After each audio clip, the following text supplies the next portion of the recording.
पाकिस्तानी कौम न पहले कभी झुकी थी और न अब झुकेगी। भारत पड़ोसी ममालिक पर इजारादारी मुसल्लत करने की कोशिश कर रहा है। क्या ये हो सकता है कि एक मुल्क दूसरे मुल्क पर झूठे बयानी और बगैर सबूत के चढ़ दौड़े? डीजी ISPR की चाइना मीडिया ग्रुप को इंटरव्यू लेफ्टिनेंट जनरल अहमद शरीफ चौधरी ने कहा कि हमारी शहादत की आरजू ज़िंदगी से ज़्यादा है। नीली, सफ़ेद या खाकी वर्दी में मलबूस अफवाज के लिए शहादत बड़ा एहसास है। पाकिस्तान की आहनी दीवार को अब दहशतगर्दी के खात्मे की जानिब मोड़ना है। लेफ्टिनेंट जनरल अहमद शरीफ चौधरी ने कहा कि लोग इंसानियत की तरक्की की जानिब देख रहे हैं। पाकिस्तान और चीन दुनिया में दो जिम्मेदार मुल्क हैं जिनकी पहली तरजीह लोगों की फलाह व बहबूद है। हम खित्ते में अमन के लिए दहशतगर्दी की लानत से लड़ रहे हैं।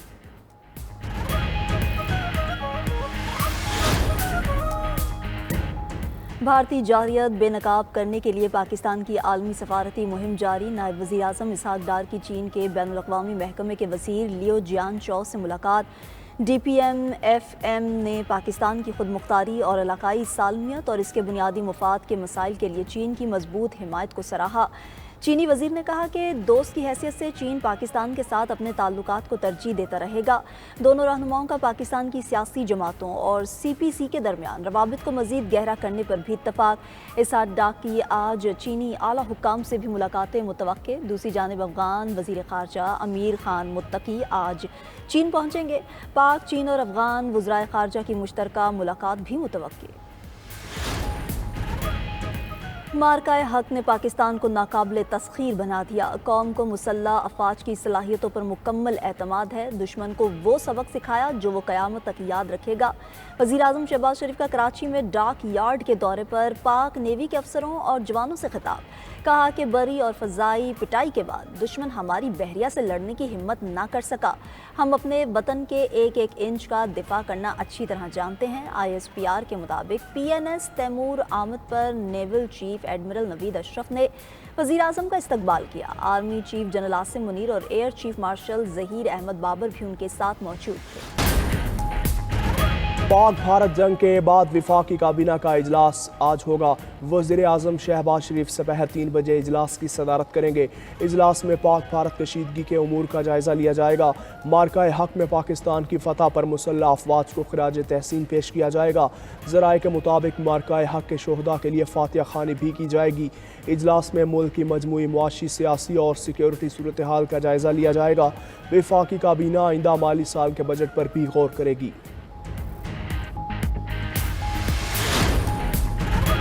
मार्का हक ने पाकिस्तान को नाकाबिल तस्खीर बना दिया। कौम को मुसल्लह अफवाज की सलाहियतों पर मुकम्मल एतमाद है। दुश्मन को वो सबक सिखाया जो वो क़यामत तक याद रखेगा। वज़ीर आज़म शहबाज शरीफ का कराची में डॉक यार्ड के दौरे पर पाक नेवी के अफसरान और जवानों से खिताब।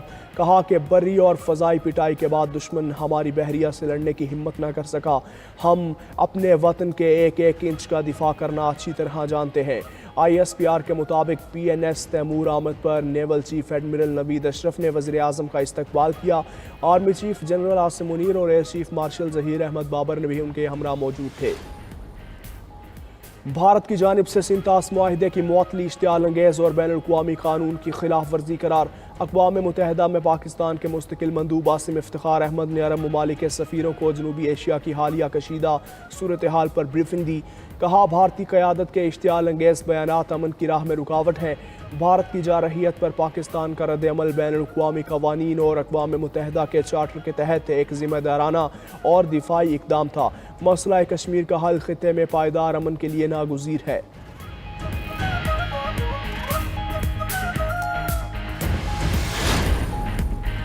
PTI का मुल्क की खिदमत के लिए अपने खर्च पर वफूद भेजने का ऐलान। सेनेट में अपोजिशन लीडर शिबली फराज ने ऐवान में इजहार ख्याल करते हुए कहा कि हुकूमती कमेटी में अपोजिशन का कोई रुकन शामिल नहीं। अपोजिशन को कौमी मसले पर बिल्कुल साइड लाइन कर दिया। मुल्की मुफाद के तहफ़्फ़ुज़ के लिए हमारा ओवरसीज़ चैप्टर जाएगा। अपने पार्लियामेंटेरियंस को अपने खर्चे पर दूसरे ममालिक भेजेंगे। मुल्क की जिम्मेदारी को सियासत में नहीं लाएंगे। वज़ीर कानून आज़म नज़ीर तारड़ ने कहा कि हुकूमती वफ़द में हुकूमती अरकान ही शामिल होते हैं। जब पार्लिमानी वफूद जाएंगे तो अपोजिशन अरकान शामिल होंगे।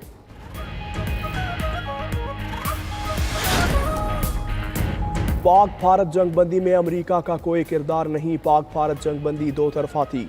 بھارتی سیکریٹری خارجہ وکرم مسری کا کہنا ہے کہ اسلام آباد کی طرف سے کسی ایٹمی حملے کا اشارہ نہیں ملا۔ فوجی کارروائیوں کو روکنے کا فیصلہ دونوں ممالک نے کیا۔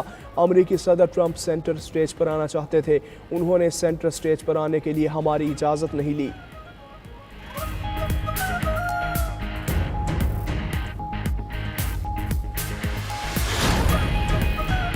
حکومت مارکہ حق کے دوران 92 نیوز کی نشریات کی موترف وفاقی وزیر اطلاعات تاتارٹ کا 92 نیوز اسلام آباد آفس کا دورہ۔ مارکہ حق کے دوران شاندار کوریج پر 92 نیوز کو خراج تحسین پیش کیا۔ اس موقع پر گفتگو کرتے ہوئے کہا کہ 92 نیوز نے اپنی روایات کے مطابق ریاست کا بیانیہ بہترین انداز میں پیش کیا۔ 92 نیوز نے حقائق پر مبنی رپورٹنگ کی جو قومی مفاد کے عین مطابق تھی۔ مارکہ حق کے دوران 92 نیوز نے مثالی خدمات سر انجام دی۔ تمام سٹاف کو خدمات کو خراج تحسین پیش کرنے آیا ہوں۔ امریکی صدر کی پیوٹن کو بھی امن کے بدلے تجارت کی پیشکش۔ ٹرمپ کی روسی صدر پیوٹن سے 2 گھنٹے طویل فون پر بات چیت۔ ڈونلڈ ٹرمپ کہتے ہیں روس امریکہ کے ساتھ بڑے پیمانے پر تجارت چاہتا ہے۔ یوکرین جنگ بندی کے لیے مذاکرات فوری طور پر شروع کریں گے۔ ٹرمپ نے اوول آفس میں صحافیوں سے گفتگو میں کہا کہ روس اور یوکرین کے درمیان مذاکرات ویٹیکن میں ہوں تو بہتر ہوگا۔ روس نے جنگ ختم نہ کی تو پابندیاں لگ سکتی ہیں۔ زیلنسکی مضبوط شخص ہے۔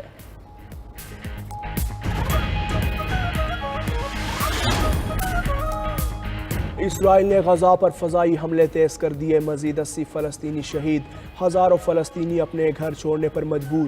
عرب میڈیا کے مطابق بمباری کے باعث 4 روز میں 1 لاکھ فلسطینی بے گھر ہو چکے۔ ادھر یمن کے حوثیوں کا اسرائیل کی حیفا بندرگاہ پر سمندری ناکہ بندی کا اعلان۔ حوثی ترجمان یحییٰ ساریہ نے کہا کہ جو بھی جہاز اس بندرگاہ پر موجود ہے یا وہاں جانے والا ہے وہ اب نشانے پر ہوگا۔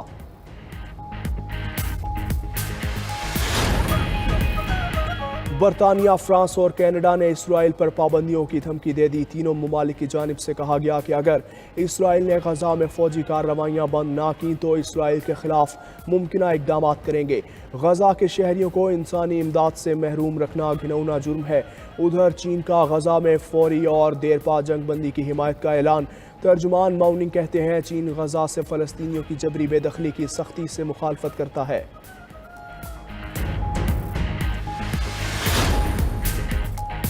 اور اسلام آباد یونائیٹڈ کی کراچی کنگز کو 79 رنز سے شکست، 252 رنز ہدف کے تعاقب میں کراچی کنگز کی ٹیم 172 رنز پر ڈھیر۔ بڑے ہدف کے تعاقب میں ڈیوڈ وارنر کے علاوہ کوئی نہ چل سکا۔ کراچی کنگز کے کپتان نے 28 گیندوں پر 43 رنز بنائے۔ اس سے پہلے بیٹنگ کرتے ہوئے اسلام آباد یونائیٹڈ کے بلے بازوں نے کنگز کے بولرز کی خوب دھلائی کی۔ ایلیکس ہیلز نے 35 گیندوں پر 8 چھکوں اور 6 چوکوں کی مدد سے 88 رنز بنائے۔ صاحبزادہ فرحان نے 41 گیندوں پر 73 رنز کی اننگز کھیلی۔ شاداب خان نے 19 گیندوں پر 42 رنز بنائے۔ پاکستان کا پانی بند کرنے کی دھمکیوں پر چین کا بھارت کو منہ توڑ جواب۔ چین کا موہمن ڈیم کے تعمیری کام میں تیزی لانے کا فیصلہ۔ چینی میڈیا کا کہنا ہے بھارتی دھمکیوں پر چین نے پاکستان کے فلیگ شپ ڈیم پر کام تیز کر دیا۔ موہمن ڈیم پر کانکریٹ بھرنے کا عمل شروع کر دیا گیا ہے۔ موہمن ڈیم پاکستان کا قومی فلیگ شپ منصوبہ ہے۔ خیبر پختونخوا میں جاری محمد ہائیڈرو پروجیکٹ اگلے سال مکمل ہوگا۔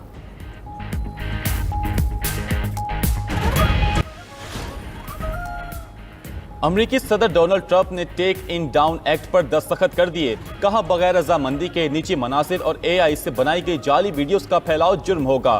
وائٹ ہاؤس روز گارڈن میں منعقدہ تقریب میں خاتون اول میلانیا ٹرمپ بھی موجود تھیں، جنہوں نے اسے خاندانوں کے تحفظ کی جانب اہم قدم قرار دیا۔ ڈونلڈ ٹرمپ نے بتایا کہ پیوٹن نے فون کال پر بتایا انہیں میلانیا بے حد پسند ہیں اور وہ ان کا احترام کرتے ہیں۔ یہ قانون دونوں جماعتوں کی حمایت سے منظور ہوا ہے۔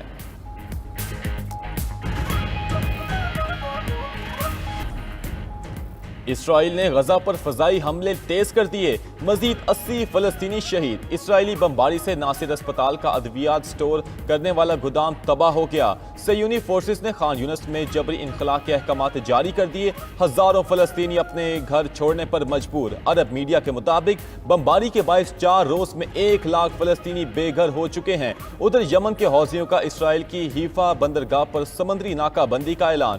حوثی ترجمان یحییٰ ساریہ نے کہا کہ جو بھی جہاز اس بندرگاہ پر موجود ہے یا وہاں جانے والا ہے وہ اب نشانے پر ہوگا۔ یہ اقدام اسرائیل اور غزہ کے درمیان جاری جنگ کے رد عمل میں کیا گیا ہے۔ اسرائیل کے غزہ پر حملوں کے جواب میں مزید سخت کارروائیاں کریں گے۔